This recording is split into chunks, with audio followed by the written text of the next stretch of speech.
Buenas tardes a todos los espectadores. Queremos confirmar que pueden vernos y escucharnos bien eh, y, bueno, saludarlos, darles la bienvenida.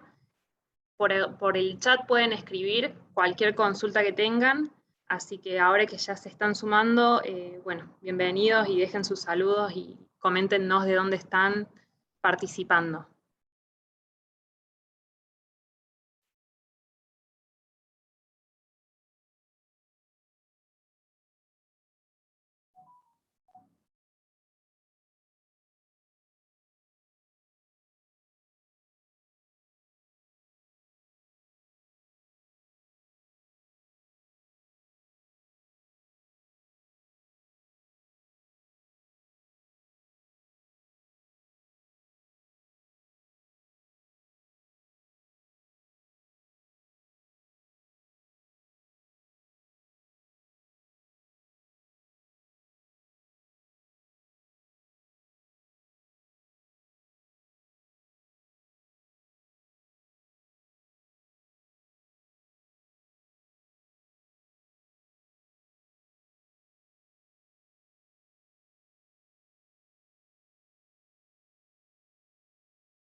Bueno, buenas tardes a todos. Vamos a dar comienzo a esta propuesta, a este webinar que la compañía Ed Maquina ha convocado para el día de hoy bajo el título que están viendo en pantalla. Bienvenidos todos. El título es Analítica de datos y sustentabilidad, cómo sobrevivir a revenue con inteligencia.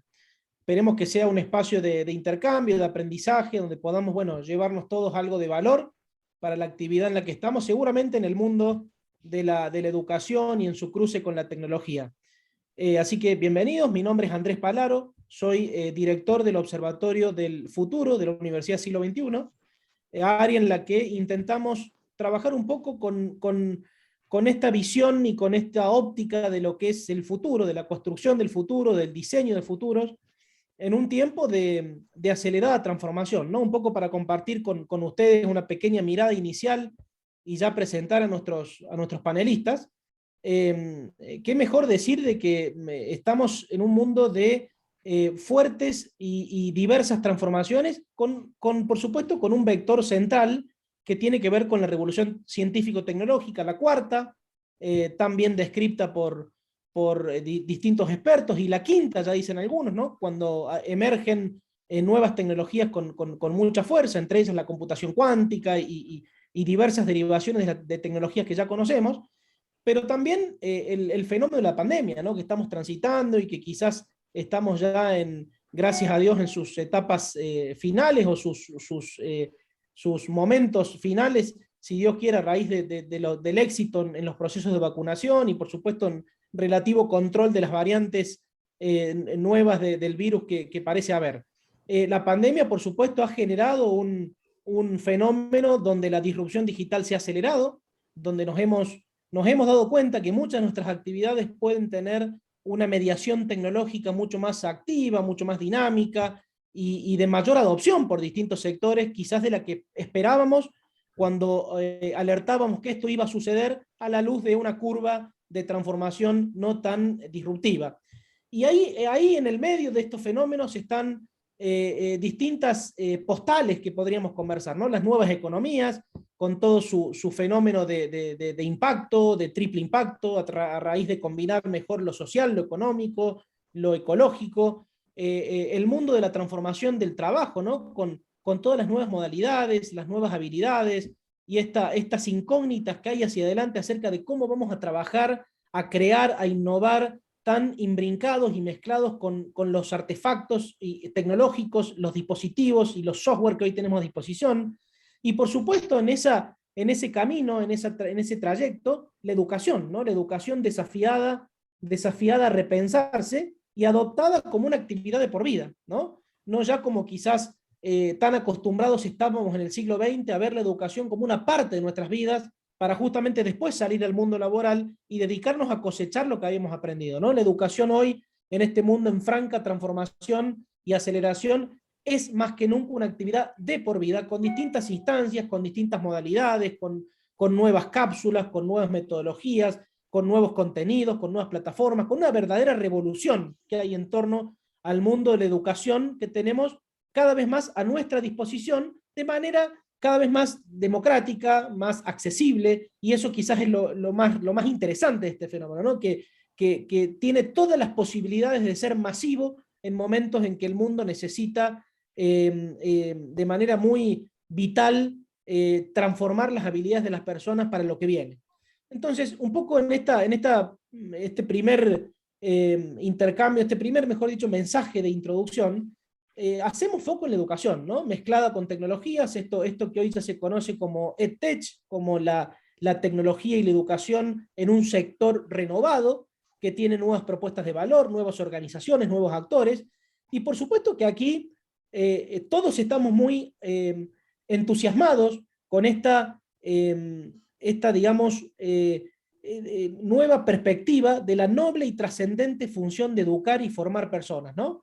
Porque todos sabemos que la educación siempre tuvo esta noble misión, pero por supuesto hoy cada vez más la tiene desde organizaciones y desde propuestas que salen al mercado a ofrecer sus propuestas de valor y sus servicios, y que por supuesto tienen el desafío que está un poco en el título de este webinar, que es la sustentabilidad, ¿no? ¿Cómo responder a esa demanda enorme de personas y organizaciones que necesitan aprender nuevas habilidades y que además, y que por supuesto quienes ofrecen esas propuestas de valor necesitan hacerlo con sustentabilidad, con propuestas que puedan sostenerse en el tiempo, que puedan brindar los resultados que prometen, que puedan demostrar que al finalizar de un proceso de aprendizaje las personas se llevan las habilidades que efectivamente vinieron a buscar. Y un poco ese es el tema de conversación de hoy, ¿no?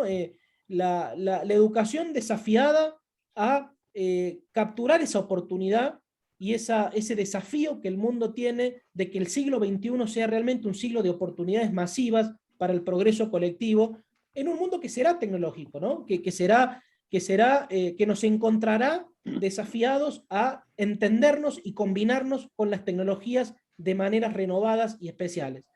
Entonces, por supuesto que en ese desafío la educación empieza a buscar respuestas y empieza a amigarse con la inteligencia artificial y empieza a combinarse con todo el mundo de las plataformas virtuales y los nuevos contenidos y las nuevas pedagogías y toda una revolución de acciones y de ensayos y de experiencias que se están dando en la actualidad. Así que más que interesante, más que entusiasmado de escuchar a quienes hoy están aquí para contarnos sus experiencias, sus miradas y por supuesto y pimponear con ustedes acerca de este enorme camino que tenemos por delante en la educación desafiada a la sustentabilidad en un mundo hipertecnológico como el que estamos hoy y hacia el que vamos especialmente en los próximos años. Así que con estas breves palabras voy a presentarles a quienes hoy tenemos y con quienes vamos a conversar. En primer lugar, lo tenemos a Yamil Rabat, que es el CEO de Edmakina. Yamil es licenciado en Relaciones Internacionales de la Universidad Siglo XXI, es máster en Dirección de Empresas por Columbia University, ocupa la posición de CEO en Edmakina y la presidencia de Clearway, que es otra compañía de tecnología educativa, seguramente nos comentará, y por supuesto está absolutamente dedicado a este tema que venimos conversando de crear soluciones de tecnología aplicada a la educación. Después tenemos al magíster Franco Colubriale, que es el CEO de Capabilia. Capabilia es una compañía global de educación mediada por tecnologías, y Franco es ingeniero en sistemas de la Universidad Tecnológica de Córdoba y máster en Dirección de Empresas de la Universidad Católica, y por supuesto trabaja activamente desde la concepción, desde la creación, en esta compañía especializada en experiencias de aprendizaje online que tiene alumnos en más de 100 países del mundo, ¿no? Así que va a ser muy interesante escucharlo también.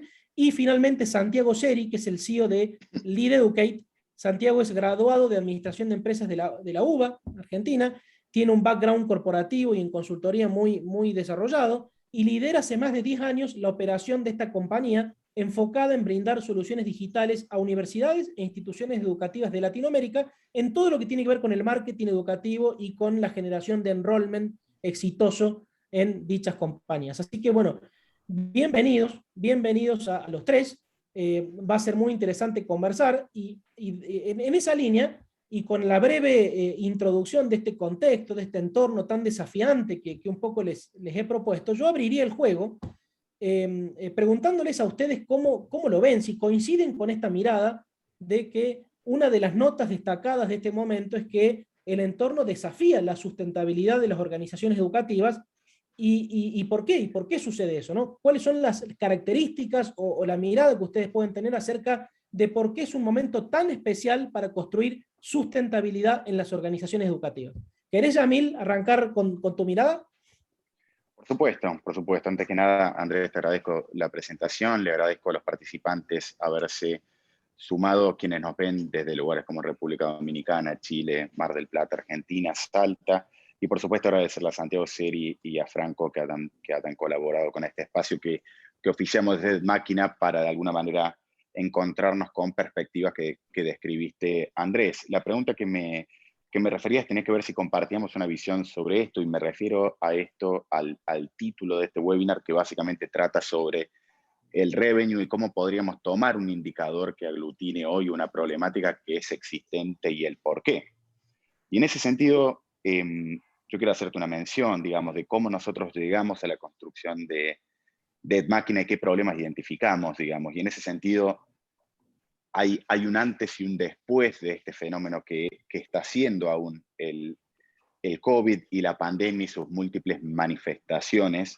Y hay otros fenómenos que son constantes, digamos, que solo se han acelerado a través de este fenómeno que mencionábamos recién. Y en ese sentido, con una perspectiva regional con la que trabajamos en EdMáquina, con una perspectiva latinoamericana con la que trabajamos, nosotros veíamos antes los múltiples indicadores que llevaban a tasas de enrolamiento cada vez mayores en universidades y una mayor cantidad de universidades o de oferta universitaria, ya sea a través de mayores cantidad de carreras o de oferta per se formativa. Quizá Franco nos puede hablar de esto desde su perspectiva en una plataforma de lifelong learning, pero también esto presenta una competencia mayor. Es decir, antes de este fenómeno del COVID ya encontramos una competencia para captar a un estudiante que ahora tiene afortunadamente mayores posibilidades que antes en cuanto a la metodología de estudio, pero que también es más difícil de captar. Entonces hay un doble desafío que atentaba contra un indicador que interpretamos clave, que es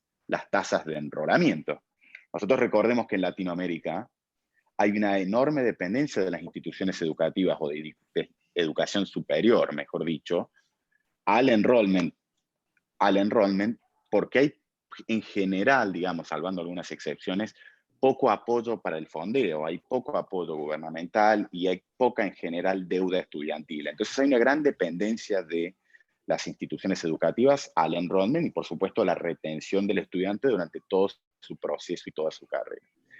Esto tiene, lógicamente, una enorme vulnerabilidad para la institución, porque se empiezan muchas veces a cruzar opciones que tienden al ofrecimiento de descuentos, se empieza a competir muchas veces por precio, y eso, lógicamente, atenta contra lo que planteamos, la sustentabilidad de organizaciones que tienen en general un alto costo. Entonces, de mantenimiento me refiero. Entonces, estos factores, si nosotros los cruzamos ahora sí por un gran disruptor que ha sido esta pandemia, se suman factores externos, factores macroeconómicos, digamos, presión fiscal de los gobiernos, quizá menos recursos asociados a la educación superior, universitaria y terciaria, y quizás recursos abocados a primaria y secundaria, digamos, por razones lógicas. Y lógicamente una población que en general está sufriendo los efectos de esta crisis y lamentablemente con tasas a veces de empobrecimiento. Entonces digo, ahí hay un desafío grande para las instituciones educativas, pero me gustó, Andrés, para cerrar mi respuesta, cómo lo planteaste, siempre con un optimismo que contagia, que es, bueno, ¿cuál es la oportunidad asociada a esto? Bueno, acá hay una creencia y un convencimiento total de que en la tecnología hay una gran oportunidad para entender a nuestras poblaciones estudiantiles o poblaciones de elites y hablarlas directamente, segmentarlos de una manera mucho más profunda para entender cuáles son las problemáticas que realmente atraviesan. Después quizá nos metamos más adelante en la conversación sobre modelos de revenue como los que ofrecemos nosotros, en los cuales buscamos diferenciar o entender cuál es la sensibilidad al precio de cada estudiante o de cada estudiante potencial, es decir, cada lead. Y ahí hay un valor muy grande para una institución de entendimiento de cuáles son las problemáticas atomizadas que atraviesan a todas sus poblaciones. Eso es un poco lo que puedo dejarte una visión optimista de la incorporación de tecnología en este momento en el cual hay un enorme desafío, pero también una enorme oportunidad que debe ser abordada. Sin lugar a dudas, has hecho una linda síntesis del momentum, digamos, que hablamos de por qué es tan relevante. ¿Cómo lo ves, Santiago, que viene hace años también trabajando en esta tarea de ayudar a las organizaciones educativas? ¿Cómo ves el momento, Santiago, y el desafío de la sustentabilidad y el revenue actualmente? ¿Qué tal? Buenas tardes a todos. Está bueno, mejor a la altura de la respuesta de Yamil le tengo que estar, pero bueno, lo interesante del punto es, a mí me encantó cuando nos sumaron nos invitaron a sumarnos al webinar el tema, ¿no? El revenue. El revenue, lo primero que me pasó en la reunión que tuvimos en la previa es, he jugado, entre comillas, a hablar de revenue, de facturación, de ingreso de dinero en el segmento de educación superior, y vos lo dijiste al inicio, la noble misión y la noble misión de educar y de formar, y creo yo que no soy el único que identifica, más allá de pensar de que hace décadas que estaba instaurado ese concepto de hablar de dinero en algo que está asociado a la educación es mala palabra, y eso no fue algo de los 80, de los 70, sino que a mí, que justamente un poco lo decías, hace poco más de 10 años que estoy en LIDU, que es un montón de tiempo, pero es poco para la historia de la educación superior, aún era tabú hablar de dinero, hablar de enrollment como una forma de administrar, y creo que la tecnología y la pandemia que aceleró todo el movimiento pusieron en evidencia el concepto de la sustentabilidad como la variable que hace que es importante que una institución de educación mire el revenue, y no el revenue como una variable para generar rentabilidad bajo el concepto, digamos, marxista, comunista, capitalista, el revenue, la explotación, la plusvalía. Incluso hay países, algunos miembros están en países donde el lucro está prohibido y había maniobras donde los dueños de las instituciones educativas compraban edificios y le alquilaban sus edificios a las instituciones, y ante un marco regulatorio que evitaba el lucro o el superávit, lucraban de esa forma. Entonces, creo que lo importante es, hoy por el contexto despeja fuertemente esa mala palabra y hace que las instituciones educativas entiendan que el revenue, los ingresos, la variable económica, es fundamental para poder promulgar esa noble función de educar, y que la sustentabilidad no es rentabilidad, sino que, pudiendo estar en algún caso, en realidad es poder generar los recursos necesarios para cumplir con esa meta y para seguir ampliando y para lograr ese objeto social. Y ahí es donde por ahí entramos nosotros, ¿no? Nosotros somos una empresa de tecnología y de marketing. La realidad es que la conexión nuestra con la educación es que nuestros usuarios quieren educarse y nuestros clientes imparten educación, pero no somos expertos en la educación en sí, sí entendemos y compartimos lo delicado.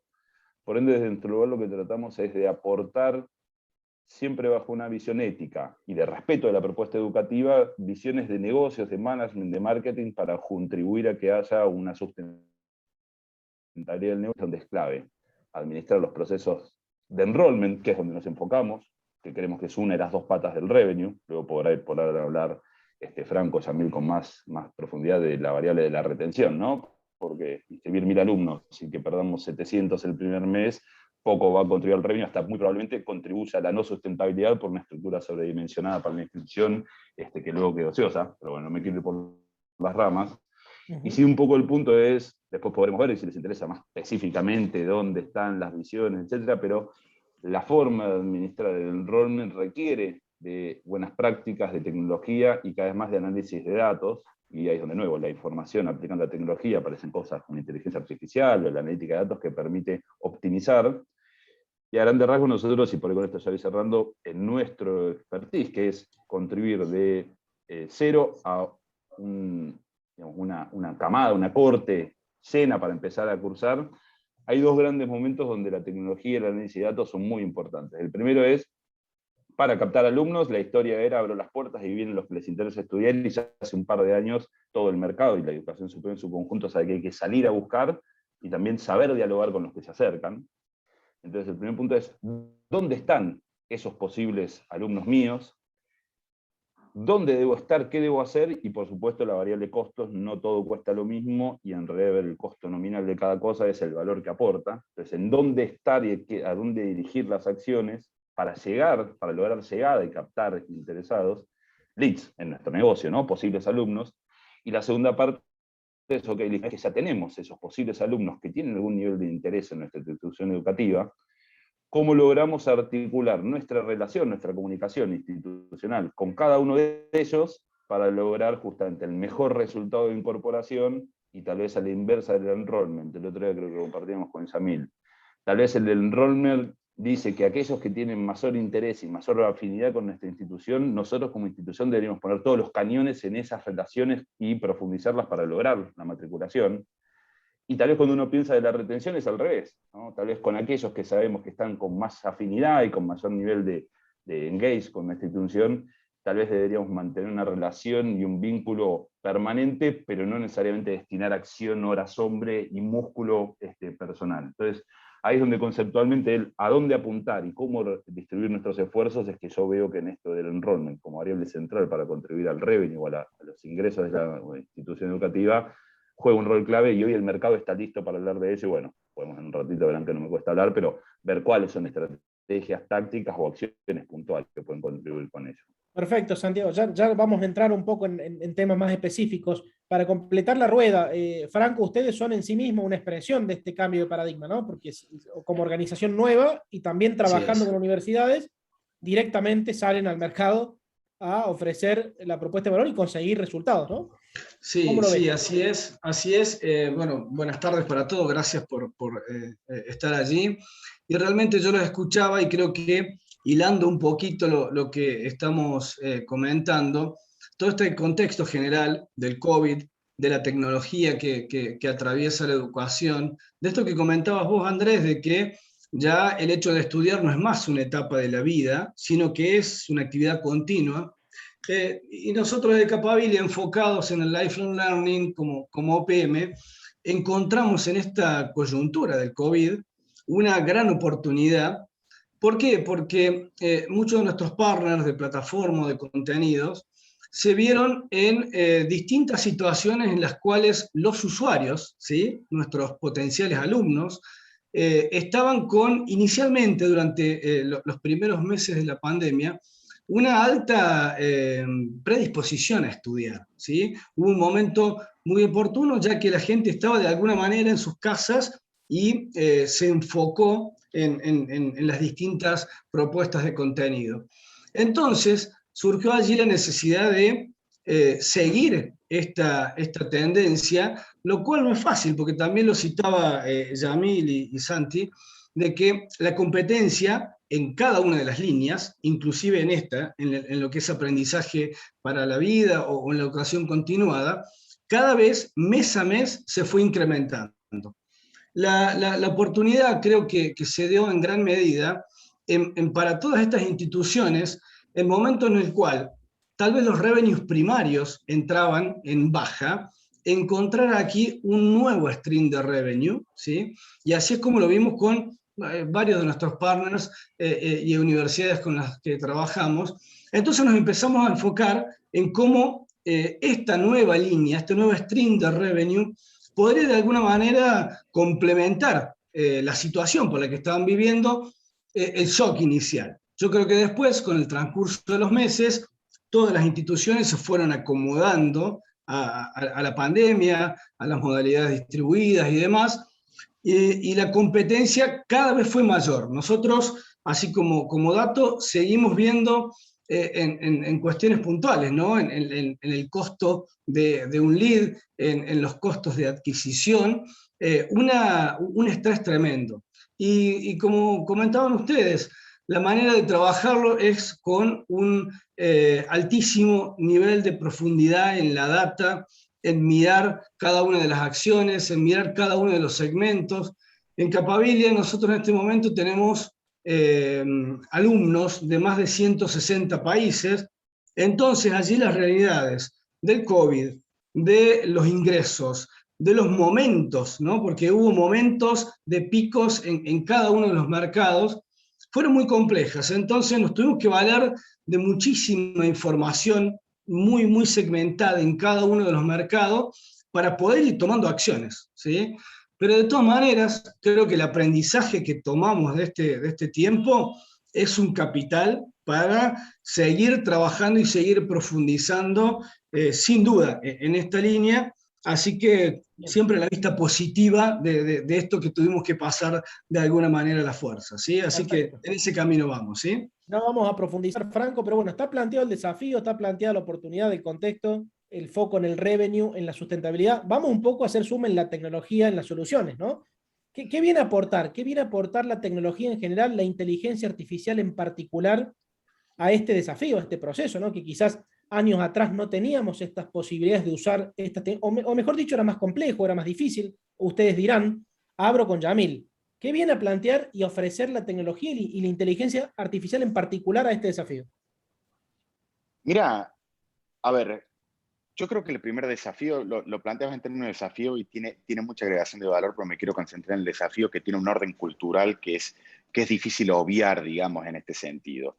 La agregación de valor está, lógicamente, en poder a entender nuestros públicos con una manera mucho más profunda, pero también un cambio cultural que hemos visto en muchas instituciones educativas de educación superior, que es ya no abordar todos los procesos vinculados a tecnología de manera interna, digamos. Es decir, descansar en aquellos que ya no son necesariamente o exclusivamente proveedores de, llamémosle, software per se. ¿Se entiende? Comprar una tecnología, comprar un LMS, llámese Canvas o el que sea, sino en aquellos que pueden acompañar a resolver problemas en conjunto y a través de tecnología.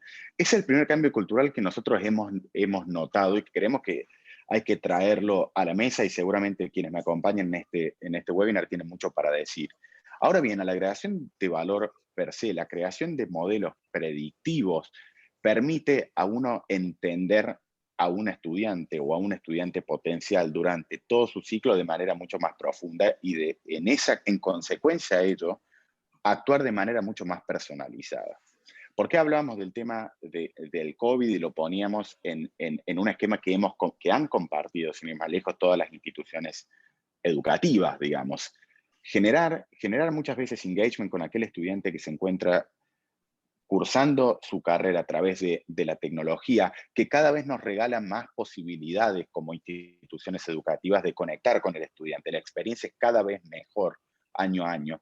Pero no obstante, el entendimiento de ese estudiante que no ha caminado por nuestras aulas o que no ha necesariamente utilizado algún recurso tangible y tradicional de la institución, requiere un esfuerzo mayor, un esfuerzo que ahora se ha hecho mucho más al alcance de la mano y que no requiere una complejidad tan grande como antes. Vos hablabas, Andrés, y me encanta tomar esta pregunta, decías, bueno, ¿qué es lo que trae ahora la inteligencia artificial? Bueno, la inteligencia artificial existe hace algún tiempo, lo que ha cambiado ahora es que es mucho más accesible.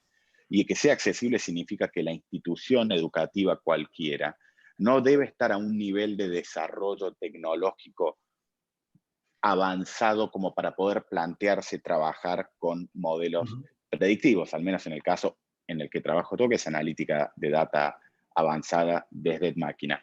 Esas son dos disrupciones que te la plantearía de vuelta para hacer un recap en el orden de lo cultural. ¿Qué puedo buscar en el mercado que me resuelva problemáticas muy concretas en conjunto? ¿Y cómo puedo hacerlo de manera accesible y como parte de un roadmap de incorporación de tecnología, pero que no debe estar necesariamente en un horizonte muy lejano, sino que está también al alcance de la mano? En ese sentido, yo creo que el trabajar con data concreta, atomizada y de todas nuestras poblaciones estudiantiles es, usando una expresión quizá muy argentina, un camino de ida, digamos, porque la verdad es que uno empieza a encontrarse con información y empieza a actuar en consecuencia de esa información y descubre el impacto de aquellas campañas que he destinado a aquellos estudiantes que tenían algún problema vinculado a precio o vinculado a variables más de corte socioeconómico. Puedo hablar con aquellos estudiantes que han tenido problemas de comprensión académicas y destinar esfuerzos a ello, a tutorías y a entenderlo. Y lo mismo traducido para aquellos leads, para aquellos estudiantes potenciales, entender qué características tiene ese estudiante que entrará a mi institución, y en esto Santiago, por supuesto, el experto sos vos, pero digo, aquel estudiante que entrará a mi institución, qué características tiene y cómo lo acompaño en ese proceso de inscripción también y después en su proceso académico hasta el final de la carrera. Eso tiene el impacto para traernos al revenue, que es la razón de este webinar, o mejor dicho, en sentido amplio, la sustentabilidad. La optimización de campañas, producto del conocimiento agregado de nuestras poblaciones estudiantiles, produce necesariamente una optimización de recursos. Y esa optimización de recursos no afecta necesariamente al revenue solamente, sino que toca otros indicadores, como mencionó asertivamente Franco: costo de adquisición, costo de lead, tienden a la baja cuando uno trabaja con campañas personalizadas, y a la vez cuando uno logra, por entender sus problemáticas y actuar a tiempo, retener al estudiante durante todo su periodo académico, por supuesto que se tiene un impacto muy alto en el revenue también. Entonces esa es la vinculación que yo traigo como última instancia al revenue, pero que empieza desde la cultura, si se quiere. Bien, tecnología más accesible para hacer realidad esto de que los datos son la nueva electricidad, ¿no? La información realmente que nos permite armar modelos y tomar buenas decisiones. Ustedes, Santiago, lo vienen haciendo a esto, y me imagino que ahora, con esta tecnología más accesible, mucho más, de manera mucho más fuerte, ¿no? ¿Cómo lo ves? Estás muteado, Santi. La frase del 2020, ¿no? Estás muteado. Bueno, estamos en 2021 y todavía no aprendí a apretar el botón. No, por ahí lo que yo siempre empecé diciendo, y tal vez no soy el representante de la audiencia o no estoy a la altura de a mí, hasta el día de hoy, incluso escuchar inteligencia artificial a veces me da escozor porque no entiendo qué. Y en realidad lo que sí entiendo, es decir, hoy no estaría en capacidad de programar o de implementar, pero lo que sí yo entiendo es la inteligencia artificial en realidad es un concepto que tiene como base el manejo de datos, de información, y básicamente es que la tecnología, con esto del machine learning, es la propia máquina, sabiendo cuáles son esos datos, va pudiendo darnos cada vez insight que antes tal vez tenemos que nosotros predefinir la pregunta, obtener los datos, alimentarlos, procesarlos, concluir y poder sacarlos, y la inteligencia artificial o el machine learning creo que lo que permite es eso, ¿no? Que la tecnología haga ese trabajo cada vez mayor, con más solidez y más puntual a pesar de un volumen más grande. Entonces, ¿qué es lo que me dice? Bueno, de nuevo, ¿no? El tema que yo le dije antes, datos. Datos, y a nosotros en el enrollment casi que eso siempre lo defines como la mezcla de dos grandes disciplinas. Es muy financiero, porque básicamente hay una variable que tiene ingresos y costos de inversiones, y por otro lado, que eso es cuantitativo, es objetivo, es racional, podríamos llamarlo, aunque no necesariamente sea unilateral, y el otro extremo es la comunicación, subjetivo, ambiguo, depende de quién, de qué hay que decir, depende de quién escucha, qué es lo que debería decirse, y ahí es donde de nuevo, ¿no? El concepto de la tecnología como la variable que nos permite identificar todos esos datos y poder procesarlos para optimizar es la clave, y tal vez nuestro espacio ahí es, nosotros buscamos poder aportar a una institución que tal vez no tenga hoy ese conocimiento, o no tenga tal vez ese manejo de herramientas tecnológicas, soluciones que incluyan, no sé si hoy inteligencia artificial, pero sí analítica de datos, y sí modelos predictivos, que tal vez en una segunda ola aplicando machine learning se convierte en inteligencia artificial, ¿no? Pero digo, esto para tratar, ¿no? De bajarlo un poco más, que no hace falta empezar siendo la NASA para poder hablar de implementar soluciones basadas en data analytics, aunque vayan de la mano de machine learning y de inteligencia artificial. Y tal vez ahí la clave, creo yo, y hace un rato lo veíamos, es ser conscientes de que hoy hay en compañías como EdMáquina la posibilidad de implementar algo que nos deja a la altura del mejor experto sin tener que tener ese expertise como punto de partida. Entonces, de nuevo, un poco esto de inteligencia artificial, que suena muy sofisticado, es datos, es información, es organizar modelos y la posibilidad de aplicarlo, cuestiones que parecen hipersubjetivas como la comunicación y que tienen un trasfondo económico muy claro y cuantitativo. Creo que eso está al alcance de todas las instituciones, y bueno, saber usarlo o no es la diferencia, me parece, entre poder adoptarlo o no, y sí, adoptarlo o no puede ser la diferencia entre ser sustentables y crecer, o estar en la problemática de poder lograr la misión social por estar con problemas de sustentabilidad económica o con aulas vacías, o tal vez, en el punto, dije con esto cierro, ¿no? La optimización, Samir decía, en general es verificable. Yo estoy seguro que al aplicar inteligencia artificial uno puede reducir el costo por lead, y yo ahí por ahí la única salida decía, Y digo, depende, ¿no? Porque si uno tiene una estructura que la condicionante es modalidad presencial, tengo un cupo como restricción, mi paradigma es lleno el aula y quiero reducir el costo. Ahora, la otra variable, y pienso en Capabilia, tal vez la variable de optimización no es reducir el costo, sino maximizar el volumen con un costo determinado. Es donde digo, son dos desafíos totalmente distintos, donde las variables o análisis son las mismas, pero las conclusiones del plan de acción pueden ser diametralmente distintos. No sé si sirve como un disparador o como una bajada a tierra, pero bueno, es un poco el trasfondo, ¿no? De lo que le damos pie a Franco ahora para ver cómo ellos usaron esta... Está bueno y la verdad que creo que enlazo de lo que cita Santi, porque efectivamente yo creo que el hecho de cómo abordar y cómo utilizar todo esto que tenemos disponible ahora, como decía Yamil, as a service, ¿sí? Ya no depende de que nuestra infraestructura interna y nuestras áreas de IT nos provean sino que tenemos servicios a contratar muy accesibles, que este es el gran cambio que hemos tenido durante todos estos últimos años a nivel de tecnología, en tener todo as a service, nos lleva primero a una decisión de management, que creo que es clave para comenzar en todo esto que estamos hablando. Y es, bueno, vamos a intentar gestionar la compañía a través de data, en las aristas o en las áreas que se pueden gestionar a través de data, ¿no? Entonces nosotros tenemos la responsabilidad desde nuestras compañías, de nuestros roles, a sembrar ese gen de que el nuevo management tiene que trabajar con data. Y a partir de ahí, efectivamente, aprovecharnos de todas esas tecnologías que están, todos esos proveedores que están, para agarrar cada uno de los momentos de nuestros usuarios, de nuestros estudiantes. Vos citabas, Santi, el tema del enrollment.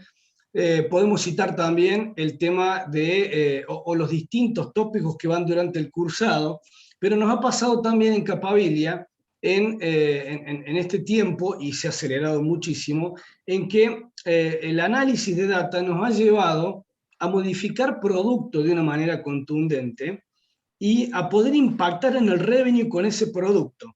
Y no necesariamente con una gran inversión sobre el producto en sí, sino con un rearmado, con una movida de piezas internas. ¿Por qué? Porque al poder ir escuchando a los usuarios en cada mercado, en cada segmento, y ante la necesidad de formación, porque también esta ola que generó el COVID, en muchos segmentos, bueno, terminaron un programa y ya estaban prestos a comenzar otro. Entonces también la demanda de contenidos se incrementó. Entonces el uso de la data nos empezó a ayudar en cada uno de esos momentos de verdad, ya sea de los leads, del cursado, la certificación o la generación de nuevos productos, ¿sí? Entonces creo que la clave, para resumir, pasa primero por esa iniciativa de, bueno, vamos a gestionar, a ver, el management está dispuesto ya a comenzar a gestionar realmente con data.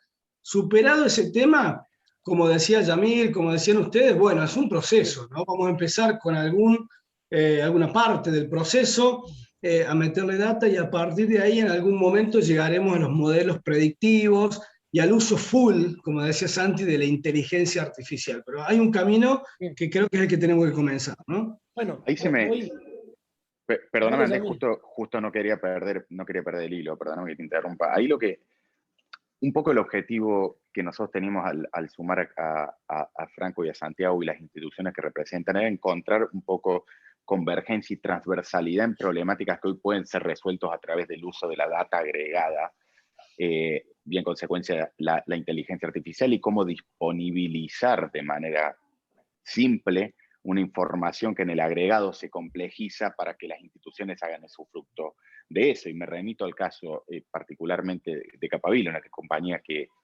no solo es impecable, sino que conozco muy bien, y que tiene ahí el desafío de captación de estudiantes en diferentes países, compitiendo contra aquellos que ofrecen lo mismo, en un mercado en el cual no hay esa educación no acreditada la que se ofrece, de manera que la formación para la vida no tiene no tiene necesariamente la zanahoria del título, y eso presenta un desafío que con la inteligencia artificial y con inteligencia de datos lo que hacemos nosotros en máquina tiene enormes posibilidades de optimizarse, porque son variables que definen en definitiva el éxito de una compañía. Es algo que ustedes han hecho muy bien, pero que naturalmente hoy está casi como factor determinante, o al menos uno de los factores determinantes del éxito de estas propuestas educativas en sentido amplio, desde el universitario, el terciario, hasta la propuesta que hoy trae Capabilia. Perdóname, Andrés, que te interrumpí. Perfecto. No, voy conectando puntos, ¿no? Hablamos de cambio de paradigma en el mundo de la educación en su encuentro con el mercado,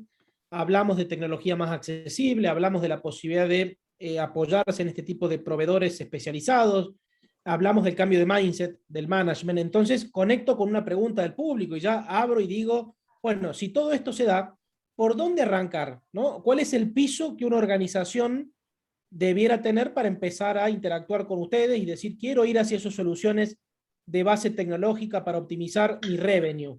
¿Por dónde? Por el armado de un lago de datos, por armar un área de datos. Ya sabemos que el management compró y dijo, vamos hacia allá. Bueno, ¿por dónde creen que arranca la acción? Yo, de vuelta, no quiero sobre exagerar en algo, pero tampoco quiero restarle la enorme importancia que tiene. La definición cultural que Andrés comienza con una definición de management, vamos a aplicar estos modelos, vamos a ir hacia un modelo de análisis de datos, debe ser seguido por una adopción cultural de la institución de lo mismo. Una vez atravesado eso, lo que se define, hay etapas de entendimiento de negocio, se conversa y se entiende cuál es el punto de dolor, cómo se ha compartido, cómo se ha comportado en el histórico, y se define un scope. ¿Qué queremos resolver para qué poblaciones en qué tiempo? Y ahí se empieza a definir cuestiones claves como qué metodología de trabajo vamos a seguir y cómo vamos a incorporar diferentes variables. Traías ahí algo, quizá esto va en detrimento de mis compañeros, no quiero abusar del tiempo, pero todo lo que vos planteas de lagunas de datos y más, eso es una aspiracional de toda institución educativa, y yo creo que es, lejos de ser el futuro, es actualmente el presente a infraestructuras más de corte cloud, y en ese sentido creo que es un desafío que todos se plantean, pero llegar hacia esos estadios es progresivo. Quizá Franco nos complemente la respuesta cuando esté tu turno, pero digo, en ese progreso puede haber intercambios de bases de datos que ya nos permitan, como compañía de análisis de datos avanzado, crear modelos cuyo output es necesariamente una solución o una predicción atomizada por estudiante, y que a mí como institución me permita actuar inmediatamente, mientras atravieso, sí, un roadmap de, si se quiere, arquitectura de datos, que quizás eso sí es un poco más largo en cuanto a tiempos y a tecnología incorporar. Ahora bien, a lo que nosotros llamamos un modelo de Machine Learning, lo que requerimos es que la data exista y cierto histórico de datos, sí, porque lógicamente el modelo debe ser entrenado y debe aprender. Esa es la mayor complejidad que encontramos al principio, pero de vuelta, si yo tuviera que plantearme desde la perspectiva del cliente, la definición, aquellos desafíos más grandes que encontramos es, desde la perspectiva del cliente, la adopción cultural de esto y destinar los equipos que van a trabajar en conjuntos con los equipos de máquina en la construcción de modelos.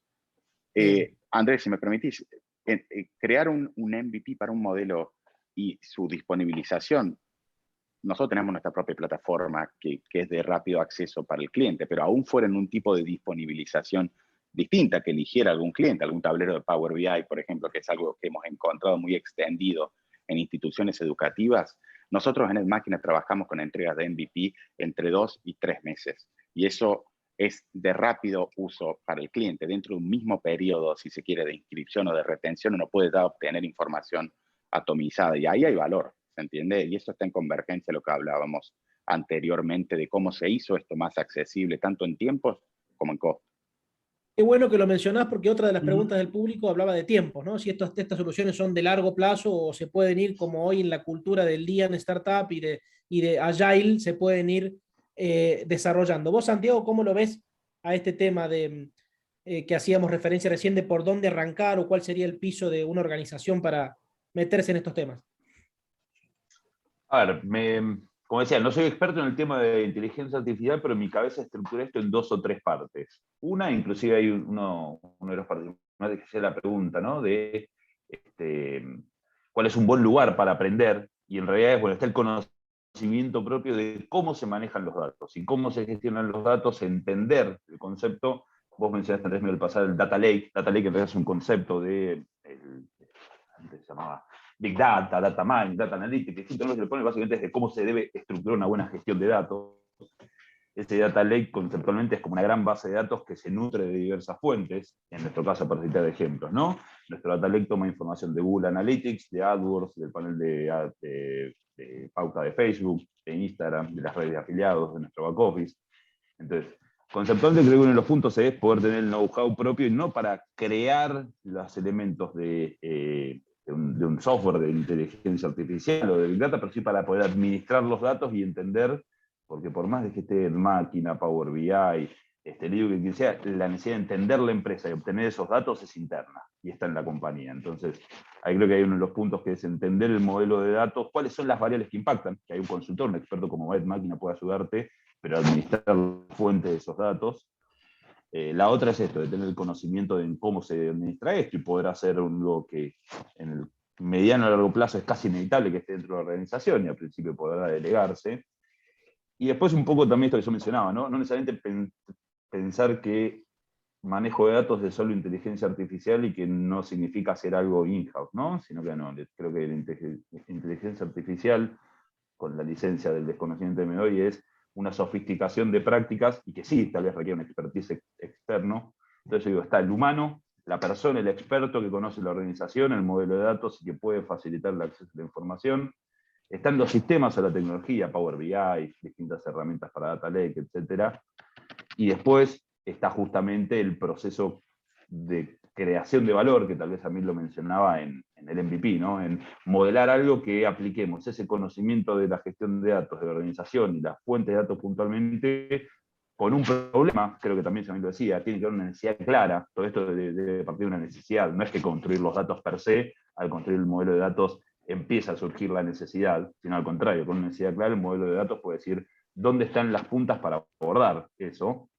De hecho, sin dominar el tema, había una o dos preguntas de los participantes que decían, ok, para la retención, que creo que eran preguntas concretas, tal vez para devolverla un poco a Franco, a Yamil, ¿cuáles son esos datos relevantes para retención? Creo que tal vez ese es un disparador de cómo uno empieza a trabajar, sabiendo que después de esas variables veremos, bueno, dónde está la información para poder sacar esas conclusiones, cómo con esa información podemos modelar para poder establecer hipótesis y cómo la inteligencia artificial puede ayudarnos a identificar la hipótesis más rápida. Ahí vamos a ir a ese... o la pateé. Clarísimo, ahí vamos a ir a esa pregunta del público, pero bueno, Franco, ustedes son quizás un ejemplo, ¿no? De que se arranca con poco, equipo reducido, proveedores más accesibles, exacto, en el segmento de educación continua, ¿no? Totalmente, totalmente. Y coincido con los chicos en el sentido de que hay una cuestión básica que es cuáles son tus dolores, cuáles son tus principales pains, como un buen input para ver por dónde arrancar, ¿no? Porque la verdad que el mundo de la data también lleva a esto de qué bueno sería tener todo. Y yo creo que acá poner foco en determinados dolores del negocio o estrategias del negocio, nosotros como para darles un ejemplo, nos hemos tenido que enfocar en distintos mercados, ¿no? Para nosotros, como plataformas puras digitales, la experiencia de usuario es todo un tema, ¿sí? Una misma plataforma performando en español, cuando la llevas al árabe, por ejemplo, en el cual las interfaces están todas al revés, ¿sí? Es muy complejo entender cuáles son los principales dolores del usuario para entrar a la plataforma. Tan simple como eso, ¿no? Entonces, lo que hicimos en Capabilia, y es como una recomendación, es decir, bueno, a ver, ¿dónde tenemos los principales objetivos estratégicos? Experiencia de usuario, enrollment, captación, generación de leads en distintos mercados, y teniendo eso como objetivo, ahí sí nos vamos a modelar de una manera, primero con un nivel alto, un alto nivel, el modelo de datos, ¿sí? ¿Por qué? Porque es muy importante entender cuáles son los grandes parámetros de ese modelo de datos y a medida que le empezamos a aplicar el proceso en sí de trabajo sobre esa data, fuimos haciendo el drill down y granularizando cada vez más y complejizando cada vez más ese análisis, ¿sí? Pero arrancamos por 2 o 3 dolores, ¿no? Que es el foco que teníamos con el COVID y con la operación normal, porque también, como decíamos en la primera parte de la charla, hay algunos temas que son recurrentes, ¿no? Como citan allí los usuarios, el modelo de retención, cómo mantener a nuestros alumnos, ¿sí? Así yo creo que por allí arrancaría un trabajo de este tipo, ¿sí? Identificando objetivos, un modelo de datos de alto nivel, y a partir de allí comenzar a hacer el drill down en el proyecto. Hay trabajo de gestión, ¿no es cierto? No. Es menos complejo de lo que uno supondría, pero hay trabajo de gestión. Esto no es plug and play, no es comprar un software y echarlo a rodar. Hay que trabajar un poquito, y justamente por ahí las compañías que hoy existen ayudan mucho a eso. Acá el público hay algún par de preguntas sobre retención, ¿no? Que es un tema muy relevante en la TAM, sobre todo. Yamil y Santiago, ¿cuáles son los drivers que ustedes, la experiencia de ustedes indican que son más relevantes a la hora de armar modelos de retención? Mira, Andrés, a nosotros muchas veces, lógicamente la retención es una de las temáticas que mayormente conversamos tanto con potenciales clientes como clientes actuales y aliados, porque lógicamente tiene un impacto muy fuerte, no solamente en cuestiones vinculadas al revenue, como hablábamos, sino en la promesa social y aparte en cuestiones de acreditación, en el cual es un indicador muy mirado por aquellos que regulan este tipo de instituciones, de manera que es clave y por eso nos contactan. Ahora bien, una pregunta muy frecuente que recibimos es qué tipos de variables necesita máquina para construir un modelo de retención. Y la respuesta es, miren, primero, nosotros hemos construido modelos de distinta manera. En nuestra experiencia hemos construido modelos inicialmente con variables internas propias de la institución que tiene, por supuesto, que está nuestro algoritmo trabajando para ello, digamos, y ahí hay valor tecnológico de máquina, pero enfocándonos en cuestiones de variables per se y demás, cuando uno trabaja con variables internas que van desde, lógicamente, performance académica de distinto orden, exámenes parciales, trabajos prácticos, exámenes finales, dependiendo del modelo académico de cada institución. Hay también engagement con plataformas que debe ser medido. Hablábamos de Canvas como LMS hace un tiempo y estas son variables que hablan sobre el estudiante, digamos, son fuentes de datos que convertidas en variables hablan. Ahora bien, nosotros hemos complementado todos nuestros modelos con algo que en la región, y por eso esta visión regional es clave, y habiendo en este espacio representantes de instituciones argentinas, de República Dominicana, de Chile, es necesario mencionar que variables que ponderan muy alto nuestros modelos, digamos, son variables que tienen que ver con variables socioeconómicas, digamos, cómo se presenta, cuáles son las características de ese estudiante o estudiante potencial frente a su historial crediticio, por ejemplo. Y en ese sentido hay una riqueza de variables que complementan los perfiles en esta región en la cual decíamos, hay poco acceso a la deuda estudiantil, hay una dependencia muy grande de la tarjeta de crédito, es decir, de la deuda para actuar. Hay porcentajes de la población que no están bancarizados, es decir, hay factores en el orden de lo socioeconómico que son determinantes y que hay que incorporar a modelos de retención para no obtener una visión, si se quiere, parcializada, aunque coherente, de las problemáticas del estudiante. Si me permitís el último agregado, la literatura generalmente sajona en términos de retención se enfoca siempre en variables académicas, engagement, facilities y cuestiones que hablan más de mercados, entre comillas, maduros en esta lógica y que de alguna manera ocultan toda una realidad de nuestros países que hoy está muy asociada a las posibilidades que tienen nuestros estudiantes o estudiantes potenciales a quienes debemos acompañar durante 4 años, ¿se entiende? Concretamente son variables pertenecientes a la institución las que usamos y variables externas. Bien. Santiago, ¿qué podés agregar al tema de retención? Tal vez no tanto en el sentido que no es un foco de nuestro expertise y nuestra área de servicios, pero sí muchas veces ocurre que a partir de una alerta en la tasa de deserción surgen espacios de mejora en los procesos de enrollment.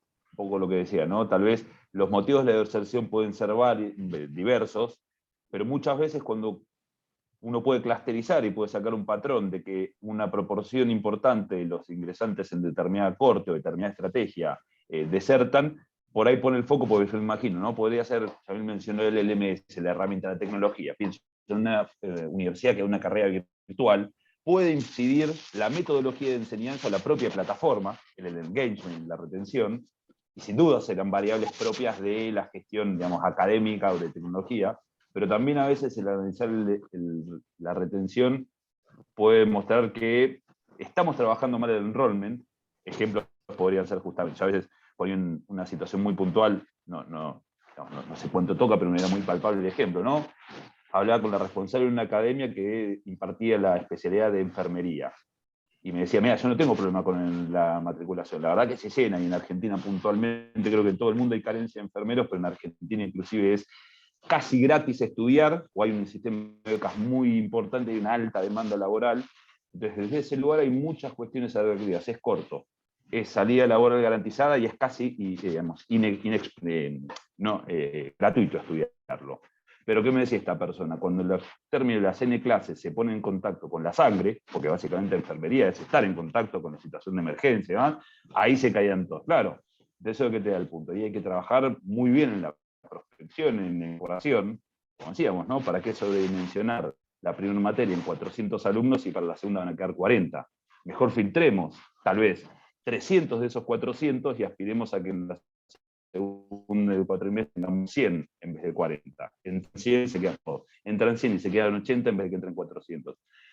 Y el otro punto, probablemente es algo que en el mismo sentido, pero va a lo comercial, ¿no? Y tal vez a mí lo mencionaba. Bueno, una variable que hoy por hoy las instituciones educativas usan, y a veces es el concepto de beca, que en nuestro entender es académico y tienen como para englobar un descuento comercial, y muchas veces hay un descuento comercial súper atractivo en la matrícula, pero después una cuota mensual, una colegiatura mensual muy cara, o hay un descuento, una beca que dura los primeros meses, pero de repente cae y el salto es muy abrupto. Entonces ahí es donde la variable retención puede dar muchos indicios de cómo optimizar procesos de enrollment y, de nuevo, de la mano de eso, administrar recursos, como decíamos, en vez de captar 300 alumnos con un costo menor, bueno, captemos 100, con una inversión que tal vez es el doble por cada alumno, pero que después, al cabo de un N tiempo, vamos a tener más alumnos y por ende una institución más sustentable por el flujo de ingresos y por el mantenimiento de la corte. Bien, bien. Franco, para ustedes retenciones que terminen, que los alumnos terminen el curso. Claro,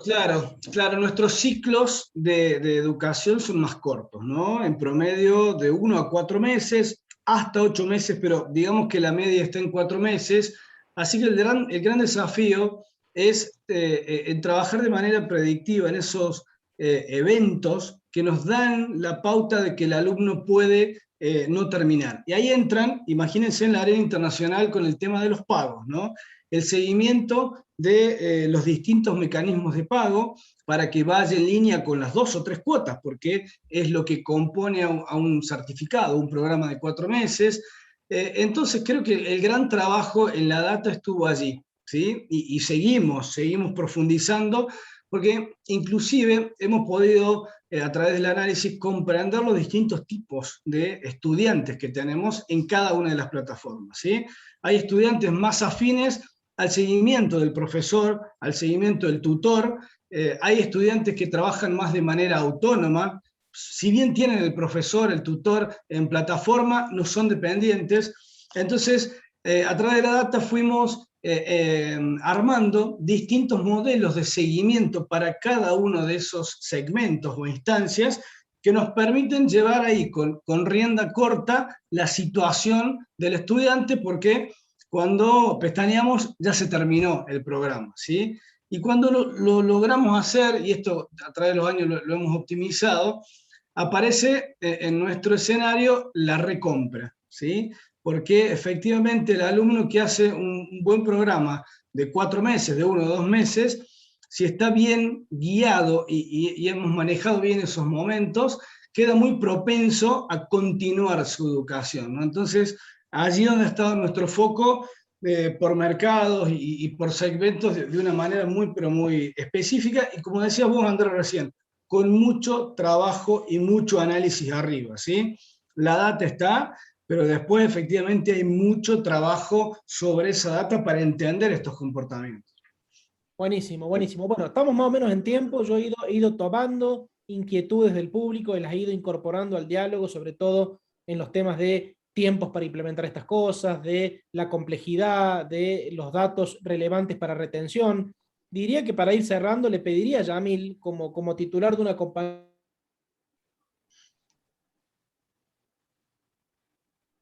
Perdón, ¿alguien más lo perdió, Andrés? Una perlita vinculada a alguna mala práctica. ¿Qué se desaconseja?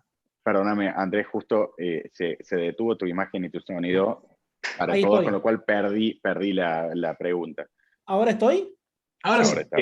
Bien, decía que como titular de una compañía especializada y como anfitrión de este espacio, te pediría un mensaje final a vos hacia las organizaciones que pretenden trabajar con estos modelos y sobre todo esto de este miedo que hay por ahí, ¿no? Que uno escucha decir, me meto en este tema, qué camino no es el conveniente o qué mala práctica debería evitar para incursionar acá. Voy a abusar de mi estado de host para decirte dos. Y en definitiva, son procesos naturales y por eso traíamos el tema de la cultura. El primer tema, básicamente, tiene que ver con muchas veces plantear que esto es un desafío a la gestión previa a la gestión actual, digamos. Enfoquémonos en retención, por ejemplo, como un problema en sí mismo y que tiene, por supuesto, varias aristas que nosotros hemos traducido en modelos de acuerdo a vulnerabilidades de poblaciones. Muchas veces hay una gestión sobre la retención en muchas universidades que es muy buena, que trae muchos años, que trae mucho conocimiento de cada estudiante, de cada institución, pero que al atravesarse por data, de alguna manera se ve obligado a revisarse, porque uno obtiene información atomizada. Ahora uno entiende en cada estudiante cuál es su probabilidad de reinscribir al mes siguiente. Y eso muchas veces obliga a definir campañas que de otra manera quizás serían contraintuitivas. Te voy a poner un ejemplo muy concreto de esto. Nosotros trabajamos con la Universidad del Siglo XXI, que representas aquí en este webinar, y la implementación de modelos que ya lleva 2 años y medio, realmente se vieron desafiados el año pasado en un año de pandemia, digamos, un año en el que todas las instituciones en toda la región y en todo el mundo vieron un desafío. Y la verdad es que esto arrojó para el siglo XXI 10 puntos más de retención, persistencia es la palabra interna, que el año anterior. Y eso se logró no solamente por tener el modelo, sino por la aplicación del mismo. Y ahí hay variables que tienen que ver con el tiempo. Cuando actúo sobre en un periodo es relevante. Y en ese sentido uno podría encontrar que las acciones que dieron resultado muchas veces tienen más que ver con cómo rápidamente retener al estudiante que menor probabilidad de desertar tiene. La variable es el tiempo, ahí cómo hago rápidamente para retenerlo y que eso me permita concentrar tiempo y recursos en aquellos segmentos de riesgo más elevados. Muchas veces uno tendería a creer, y este es el otro error que te quería mencionar de los dos que hablé, que debe concentrar esfuerzos en recuperar aquel más difícil. Por supuesto que sí, por supuesto que hay que destinar esfuerzos. Ahora, ¿qué esfuerzos y cuándo? Uno ya tiene mucha más información para segmentar. Con lo cual, resumiendo, te diría, no desafiar la analítica es algo que yo diría es una mala práctica, pero muy natural, digamos, que desafía la intuición, y el otro, cómo actuar frente a un modelo que me arroja muchísima información, serían las dos temáticas que te traigo. Muy interesante, muy interesante. Bueno, estamos en hora, la verdad que creo que hemos cumplido el cometido, ¿no? Agradecerles a Santiago, a Yamil, a Franco este espacio, a todos los participantes que vienen de diferentes latitudes y seguramente se han nutrido de esta conversación. Diría yo, qué tiempos desafiantes tenemos por delante, ¿no? La educación como madre de todas las explicaciones de lo que puede ser el futuro, ¿no? De este aspiracional, de que vayamos a una nueva era de progreso colectivo, habiendo llegado hasta acá como civilización, habiendo salido de una vida inicial siglos atrás que era bruta, que era corta, que era difícil, cómo no llegar a esas soluciones de progreso generalizado. Y si esto es así, las organizaciones educativas tendrán que justamente desarrollar las capacidades para hacerlo, y seguramente que aquí, con tecnología y trabajando en estas soluciones, por supuesto que lo harán mucho más viable. Y lo más interesante de todo esto, como cuando hablamos siempre de inteligencia artificial y tecnología, es que las capacidades humanas se ven potenciadas para trabajar con estas soluciones, que acá hacen falta equipos interdisciplinarios, hace falta gestión, hace falta sinergias entre organizaciones distintas, no es la tecnología viniendo a resolver las cosas automáticamente, sino que el aspiracional a que este mundo de nuevas soluciones nos desafíen en nuestras capacidades está al alcance de la mano, y creo que en este webinar ha quedado evidenciado el gran trabajo que tenemos por delante. Así que agradecerle a Ed Maquina por este espacio, Yamil, a ustedes, y que hayamos aprendido todos un poco más, y bueno, sigamos en esta línea y nos veamos en un próximo encuentro de estas características. Hasta la próxima. Gracias a todos. Gracias, Gracias Andrés, a todos. Franco, Santiago. Gracias.